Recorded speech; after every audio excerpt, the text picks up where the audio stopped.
En tant qu'entrepreneur, c'est juste une connerie. Ce que j'ai appris au sujet des affaires au cours de toutes ces années et de toutes ces transactions, ce n'est jamais aussi bon que ça en a l'air, mais ce n'est jamais aussi grave que ça en a l'air non plus. Point d'interrogation, cette terre est votre terre. Point d'interrogation, cette terre est mon. Je vais recommençons. Bonjour à tous, je suis Evankar Michael.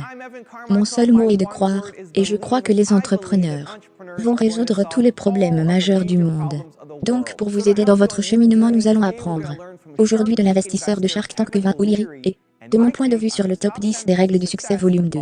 La règle numéro 1 est mon préféré et j'aimerais savoir laquelle vous aimez le mieux. Et comme toujours les gars, pendant que vous regardez, si vous entendez quelque chose qui résonne vraiment avec vous, s'il vous plaît, laissez les commentaires ci-dessous, mettez des citations autour pour que les autres puissent être inspirés et quand vous écrivez, c'est beaucoup plus susceptible de rester pour vous aussi. Prendre plaisir. Je travaillais une fois dans un glacier quand j'avais environ 15 ans.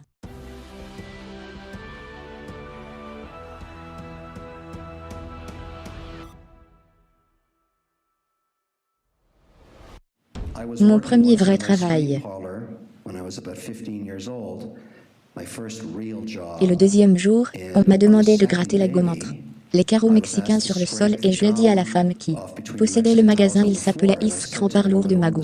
Vous ne m'avez pas embauché pour gratter la gomme, tu m'as embauché pour ramasser des glaces. Et cette fille dans le magasin de chaussures en face qui me regarde. Je ne veux pas qu'elle me voie gratter la gomme. Et elle a dit, de quoi parlez-vous? Je possède ce magasin, je ferai tout ce que je veux avec vous. Mets-toi à genoux et gratte cette gomme. Et j'ai dit, je ne le fais pas. Elle a dit, vous êtes viré. Le dernier boulot que j'ai jamais eu. Je dois tout à cette femme. Je n'aime pas travailler pour les gens. Beaucoup d'entre vous ici hériteront cela. Il n'y a rien de mal à ça. Si vous voulez contrôler votre propre destin, vous travaillez pour vous-même. C'est comme ça que ça fonctionne. J'essaie d'inspirer ceux d'entre vous qui sont sur le point de basculement. Saisis l'occasion, tu es jeune. Fonce. Il n'y a rien de mieux que de pouvoir se réveiller le matin dans 10 ou 20 ans et faire ce que vous voulez. C'est à propos de la liberté. C'est ce qui compte. Je ne dis pas que le fait d'être un employé est mauvais, mais croyez-moi, être un entrepreneur, c'est mieux. Je suis un peu partial. De la technologie. Email simple M-A-L-H-E-U-R-E-U-S-E-M-E-N-T. L'un des grands avantages de la productivité.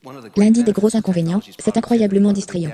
Les gens vérifient leur compte Twitter, ou ils répondent à un message Facebook, ou ils font quelque chose qui n'a rien à voir avec gagner de l'argent. Et la raison pour laquelle vous allez travailler le matin est de gagner de l'argent. C'est pour ça que tu es là. Toutes les autres choses merveilleuses que vous pouvez faire avec votre temps sont basées sur votre capacité à créer un revenu pour vous et votre famille. Alors, pourquoi passer du temps à faire toutes ces conneries?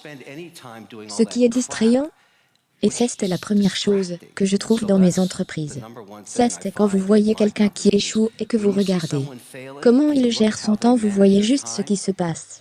Ils ne sont pas concentrés sur ce qui compte. La dernière fois que nous étions ici, nous avons parlé de votre rencontre avec Steve Jobs et j'ai beaucoup lu sur Steve Jobs depuis sa mort. Et les gens disent qu'il était incroyablement difficile et dur. D'une certaine manière, oui, il était. Le caractériserais-tu comme ça, ouais? Il était une piqûre, ouais? Mais devez-vous être de cette façon pour accomplir ce qui a fait? Vous savez, je le respecte pour l'énorme succès et la vision qu'il a eue. J'étais fier de travailler pour lui, parce que c'est ce que je faisais en lui fournissant un logiciel éducatif. J'ai toujours pensé en personne qu'il aurait pu être plus gentil. Mais cela aurait-il changé le résultat? Peut-être. C'était un génie. Et je me souviens de lui avoir dit, eh bien, nous devrions peut-être faire des études de marché à ce sujet, avant de dépenser 2 millions de dollars pour un produit particulier, que nous faisons pour la Derabi. Et il a dit, nous ne faisons pas d'études de marché. Nous leur disons ce qu'ils veulent. Et j'ai pensé, oh non seulement c'est arrogant, mais c'est génial. Ouais, et ça a marché. Droite, et encore une fois je dis, ok grand gars, faisons-le. Et c'était très réussi.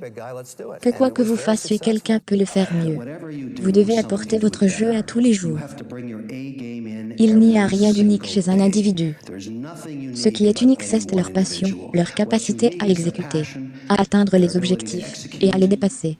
La minute où vous perdez cette capacité dans le capitalisme, vous êtes parti. C'est un commerce équitable. Le moteur qui vous rend riche peut tout vous enlever. Il n'y a aucune garantie. Je pense que c'est incroyablement important. Qu'est-ce qui vous a manqué et que l'un de vos compagnons de requin a pu obtenir que vous regardiez en arrière et que vous disiez oui. Je ne savais pas que ça marcherait aussi bien mais ça cesse. Avéré être un gros succès. Et il y en a un et je me souviens du moment. C'était cette affaire appelée Sponge Daddy. C'était une éponge jaune, avec un sourire sur son visage. Et j'ai pensé quelle merde c'est. Le gars voulait 500 000 $ pour, comme 50% de celui-ci. Et Laurie était à côté de moi, vous savez, la reine de la merde. Comme j'aime à le dire. Elle aurait la blague, si elle était là. Et elle a commencé à enchérir dessus. Et je l'ai regardée, et j'ai dit, es-tu folle de ton esprit? Cette chose est une éponge.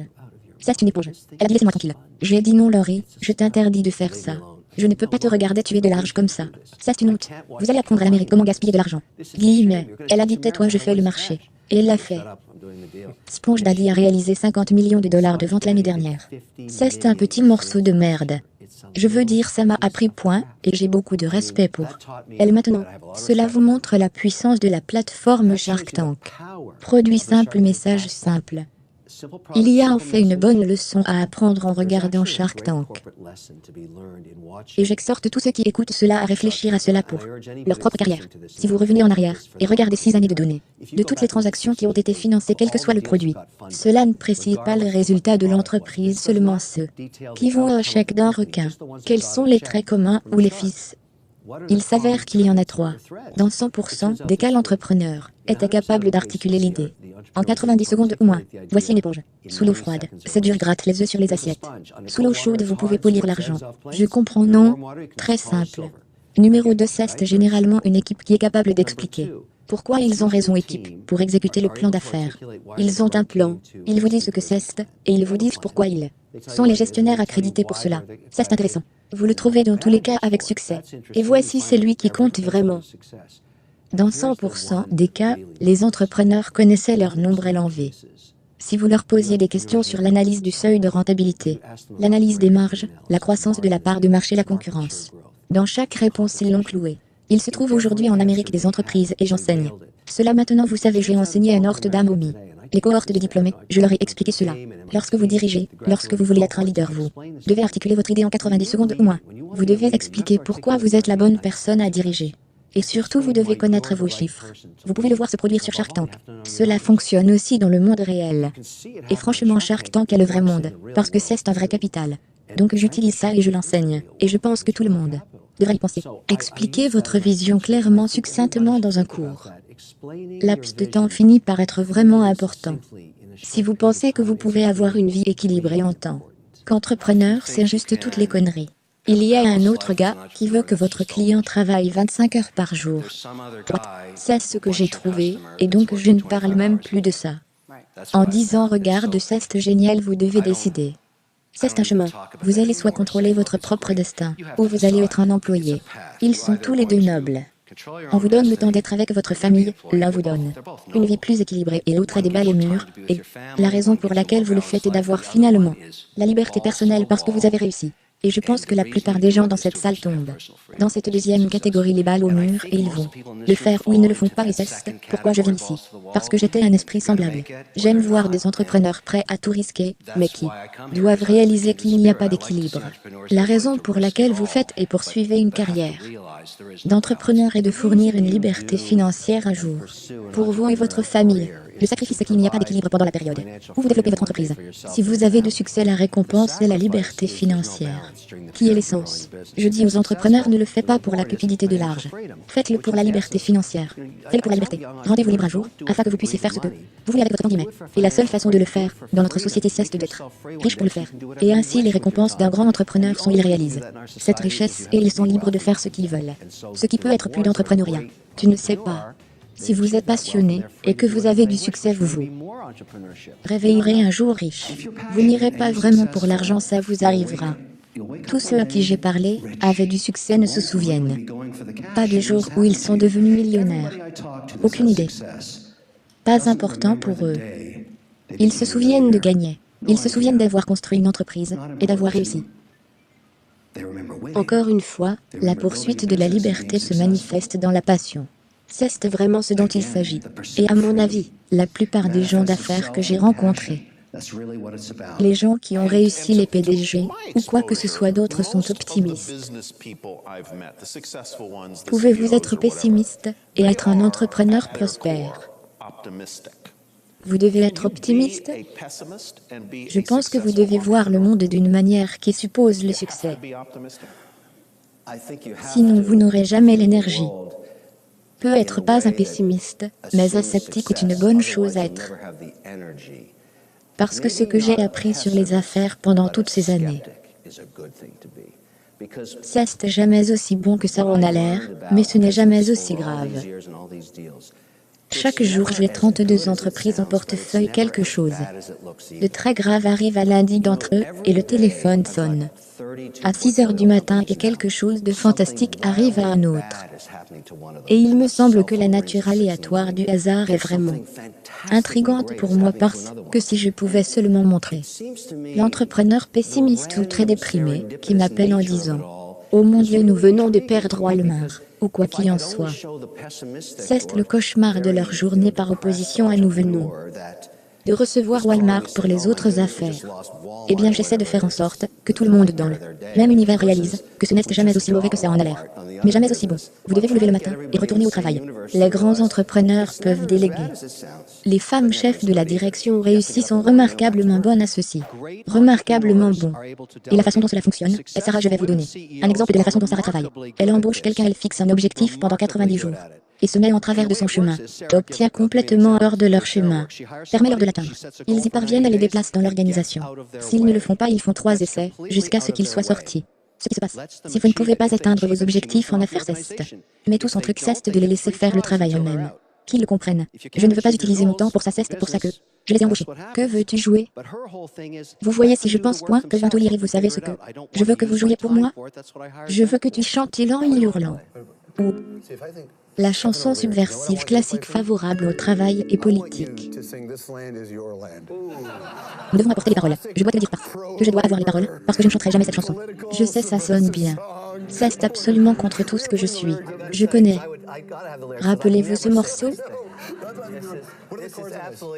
Commence avec un jeu. Prêt? Nous allons partir. Point d'interrogation, cette terre est votre terre. Point d'interrogation, cette terre est mon. Je l'ai foiré, recommençons. C'est comme ça que je déteste ce morceau, ça sonne bien. C'est tout ce que c'est nous? Point d'interrogation, cette terre est votre terre. Point d'interrogation, cette terre est ma terre. Point d'interrogation, de Californie. Point d'interrogation pour l'île de New York. Point d'interrogation, Cap. Je déteste ce morceau. D'accord. Cette terre est votre terre. Ok, allez, essayons encore. Je veux que tu chantes avec moi. Mais t'es fou? Tu ne peux pas s'en tirer avec ça, d'accord. Très bien, nous y voilà. Point d'interrogation, cette terre est votre terre. Point d'interrogation, cette terre est ma terre. Point d'interrogation, de Californie. Point d'interrogation, aux îles de New York. Point d'interrogation, blablabla. Point d'interrogation, aux eaux du Gulfstream, nous y voilà. Tout le monde. Point d'interrogation, cette terre a été faite pour vous et moi. Merci les gars d'avoir regardé. J'espère que tu as apprécié. Si vous voulez obtenir votre choix, de qui je devrais profiler. Ensuite, dans les top 10, consultez le lien dans la description et allez voter. Je veux aussi féliciter Amy Schmidtwe. Amy, merci beaucoup de prendre une copie de mon livre Your Own Word et de faire ce podcast génial sur ta chaîne et de le tweeter. J'apprécie tout le soutien et j'espère que vous avez apprécié la lecture. Donc merci encore les gars de regarder. Je crois en toi. J'espère que vous continuez à croire en vous et quel que soit votre seul mot. Beaucoup d'amour. Je te verrai prochainement. Les grands entrepreneurs ont énormément de connaissances sur